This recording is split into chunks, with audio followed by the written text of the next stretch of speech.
ગીર સોમનાથ જિલ્લાના ઉના નજીકમાં ચાલી રહેલી કથા દરમિયાન કથાકાર રાજુગીરી બાપુએ વ્યાસપીઠ પરથી નિવેદન કર્યું હતું. વ્યાસપીઠ પરથી વિવાદિત નિવેદન આપવા બદલ રાજુગીરી બાપુ સામે લોકોમાં રોષ જોવા મળી રહ્યો છે. રાજુગીરી બાપુએ આપેલા નિવેદન બાદ કોળી અને ઠાકોર સમાજમાં આક્રોશ વધ્યો છે.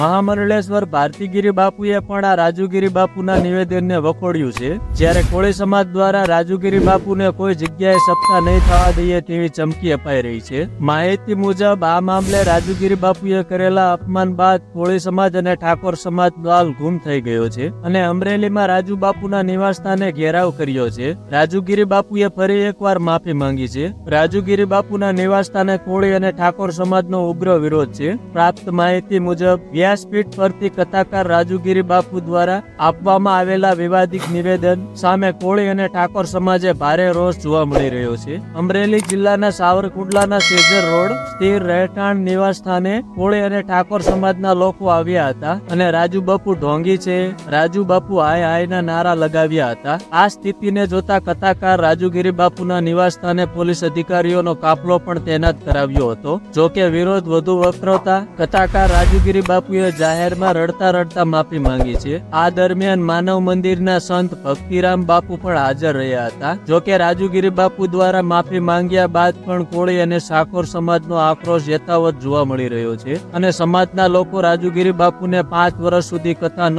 કરવા દેવાની માંગ કરી રહ્યા છે. માહિતી મુજબ આ મામલે જિલ્લા પોલીસ વડાને રજૂઆત કરશે. સાથે જ રાજુગીરી બાપુ સામે કાયદેકીય પગલાં લેવાની પણ કોળી અને ઠાકોર સમાજે માંગ કરી છે. તો મિત્રો, આના વિશે તમારે શું કહેવું છે કમેન્ટ જરૂર કરજો. વિડીયો પસંદ આવ્યો તો વિડીયોને લાઇક, શેર અને સબસ્ક્રાઇબ કરજો અને આવા જ વિડીયો જોવા માટે અમારી સાથે જોડાયા રહો. ફરી મળીશું બીજા વિડીયોમાં.